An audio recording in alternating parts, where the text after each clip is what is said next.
আল্লাহ রিজিক দিবেন ইনশাআল্লাহ। কিয়ামত হবে না আপনার রিজিক না শেষ হলে। আসমান জমিন সৃষ্টির 50,000 বছর আগে আল্লাহ রিজিক লিখেছেন।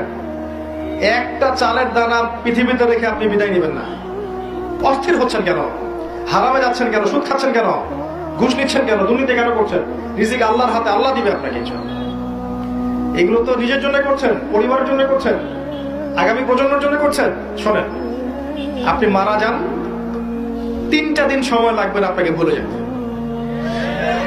আপনি মারা যান, কবরে চলে যান, যাদের জন্য সারা জীবন ঘুষ খেয়েছেন, দুর্নীতি করেছেন, আপনি সুদ খেয়েছেন, আত্মসাৎ করেছেন, যাদের জন্য করেছেন, নিজের এবং যাদের জন্য, এরা আপনাকে 3 দিনের বেশি মনে রাখবে না।